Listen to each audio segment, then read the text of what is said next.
sustainability comes at very meticulous designing, use of materials. Now, when it comes to designing, say last video मैंने जो बोला था, heat gain is a major factor in India और tropical countries. Heat gain अगर ज़्यादा होगी तो India में आपको वो बहुत डिफ़िकल्ट हो जाएंगी लीव करना. सो हीट गेन कैसे होती है? सपोज एक स्पेस को आप डिज़ाइन कर रहे हो और उसकी आपने पेरीमीटर बढ़ा दी टुवर्ड्स द वेस्ट, ओपनिंग्स बढ़ा दी. So you are actually inviting the heat because more surface, more heat comes and falls on the building.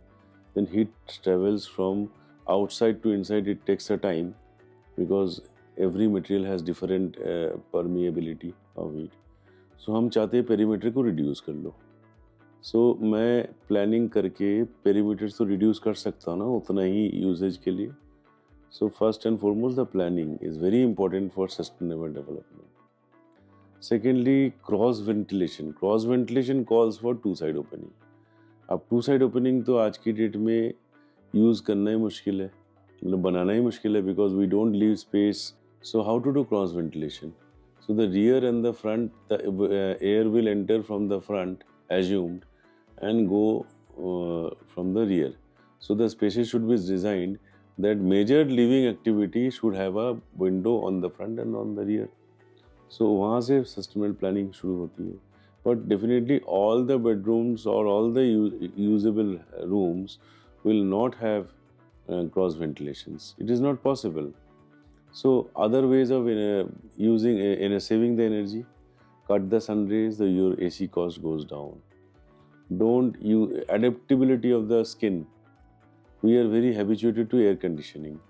But हमारे पेरेंट्स तो, हमारे बाप दादाओं ने तो कूलर में ही काम चलाए थे. Cooler does not function in the very humid places. But when it is hot and dry, actually we can use a cooler. But cooler आज की डेट में ऑब्सोलेट होते जा रहे हैं.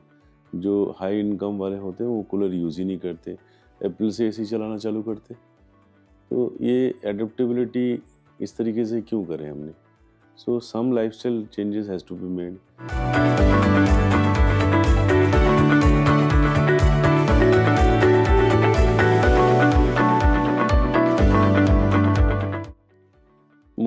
मॉडर्न फैमिलीज के लिए जो हम हाउसिंग डिज़ाइन करते हैं, वो first of all we start with the sun path diagram.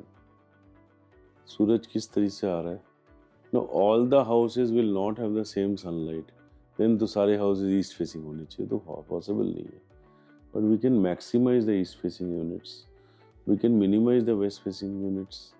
अगर वेस्ट फेसिंग में अपार्टमेंट्स हाई है तो वहाँ पे हम ग्लेजिंग को इस तरीके से लगा सकते हैं. We generally do the glazings in the balcony. So कुछ फॉर्म ऑफ शेड्स मिल जाते हैं ना. जहाँ पे ज़्यादा वेस्टर्न सन आ रहे हैं वहाँ पे हम बैल्कनी में भी कुछ MS की मटेरियल से उसको कट कर सकते हैं. We can use fins in the elevations which may look good also and it will be fully functional. It can turn also by technology.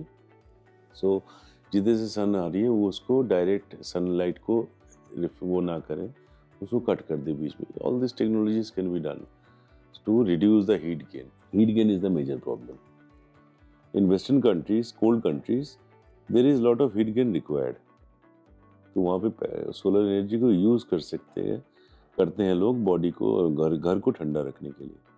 India में हमें सोलर एनर्जी चाहिए, everybody needs solar energy, but direct heat gain is very problematic. See 9 months of heat, 3 months of winter.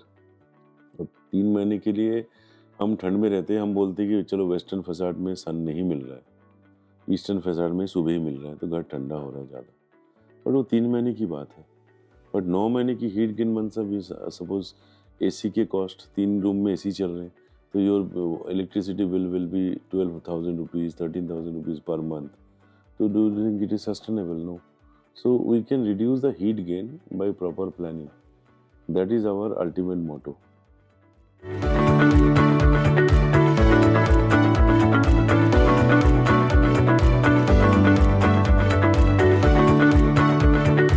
You are buying in square feet, तो आप ऐसे design करो वैसे design करो, square feet में हो रहा है ना. सो कॉस्ट उतना ही लग रहा है. बट डिज़ाइन अगर आपको ये सब चीज़ें देख के करोगे तो your running cost will reduce. तो जब मैंने बताया ना एसी या 3 रूम में चलाओगे, तो आप सोचो कितनी बिजली का बिल आएगा। अगर हाउस का डिज़ाइन ही ऐसा है कि हीट गेन कम है, तो आपको दिन में भी एसी चलाने की ज़रूरत नहीं होगी, सिर्फ रात को सोने के वक़्त आपने एसी चलाया, थोड़ा-सा थक के आए, एसी चलाया, तो उस टाइम में आपके बिजली का खपत कम हो जाएगी। तो this reduces the maintenance cost of the house. Secondly आपने ओपनिंग्स इस तरीके से करे कि आपका डायरेक्ट सनलाइट जो आ रहा है वो ऐसे, जब सनलाइट उतना हॉट नहीं होता तब आ रहा है, but during the from 2 PM to 6 PM the sunlight is very hot, so उस टाइम आपने अवॉइड करे। सो अगर एकदम अवॉइडेबल नहीं है तो यू कैन यूज़ कर्टेन्स और and glasses which can reflect the heat. So all this will ultimately reduce the energy you require to run the show.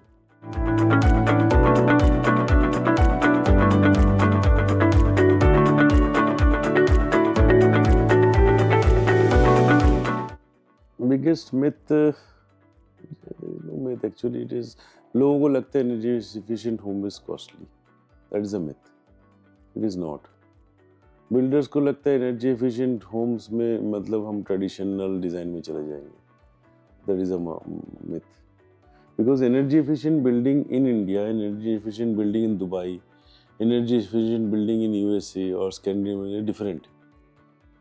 हमारे इंडिया में लगता है कि इंडियन डेवलपर्स को कभी कभी लगता है कि एनर्जी एफिशिएंट बिल्डिंग करेंगे तो हम ट्रेडिशनल आर्किटेक्चर में चले जाएंगे. ऐसा नहीं है. So that myth has to go. Energy efficient building can be done with modern materials also, or utilizing the traditional materials with modern technologies also.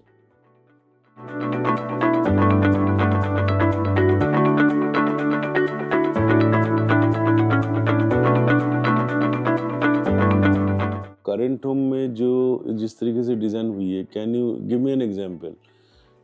Can you make your bike or a car more fuel efficient? No. जो चल रहा है वही चलेगा. But उसको आप fuel efficient इस तरीके से कर सकते कि आपको चलाने की ढंग चेंज करनी पड़ेगी. इसके अलावा तो कुछ कर ही नहीं सकते. इंजन में चेंज तो कर नहीं सकते. तो वैसे ही घर में अगर एनर्जी एफिशिएंट करनी है तो आपको आपकी आदतें बदलनी पड़ेगी ना. खाना खाने के टाइम आप एसी चला लो, बट सुबह 8 बजे से लेके 12 बजे तक जब आप घूम रहे हो इधर उधर तो क्यों ड्राइंग डाइनिंग की एसी चला रहे हो? छोड़ दो. किचन में एसी तो चलाते नहीं लोग. थोड़ी सी फ़ैन चला लेना अगर आपको पसीने आ रहे तो. आप दोपहर को जब सोओगे तब 1 घंटा 2 घंटा चला लो. ऐसे चलाओ कि घर ठंडा हो जाए, बंद कर दो, टाइमर लगाओ. तो your lifestyle changes you make to accommodate to use less energy. मैं एग्जांपल देता हूँ. अगर मैं दिन भर में एसी नहीं चलाता, सिर्फ दोपहर को अगर कभी रेस्ट कर रहा होता 1-1.5 घंटा चला लिया, या रात को चलाता हूँ. शाम को मैं चलाता ही नहीं. ठीक है, गर्मी है तो है. अब गर्मी में थोड़ी ना ठंडा लगेगा. अब आर्टिफिशियल ठंडा करने की क्या जरूरत है. एंड खिड़की खुले नहीं रख सकते, मच्छर आ जाते हैं, तो घर को बंद करना पड़ता है. घर को अगर आप बंद करके रखोगे रूम को वेस्टर्न फसाड वाले, तो ऑटोमेटिकली हीट गेन, थोड़ी डायरेक्ट हीट गेन कम होंगी. सो लाइफस्टाइल चेंज. बाकी आप उसमें अप्लाइंसेस ऐसे यूज़ कर सकते हो. जैसे आपका फ़ैन पुराना हो गया तो ज़्यादा एनर्जी लग रहा है, सो आप फ़ैन को थोड़ी सी चेंज कर सकते हो. So there is a break even point. आपने 3000 रुपये के फ़ैन खरीदे तो आपकी बिजली का खपत, आपका प्रॉफिटेबिलिटी हो सकता है 6 महीने बाद दिखेगी, which will not be noticed. Main चीज़ है कि आप अपनी लाइफस्टाइल चेंज करो, एडेप्टेबिलिटी बढ़ाओ.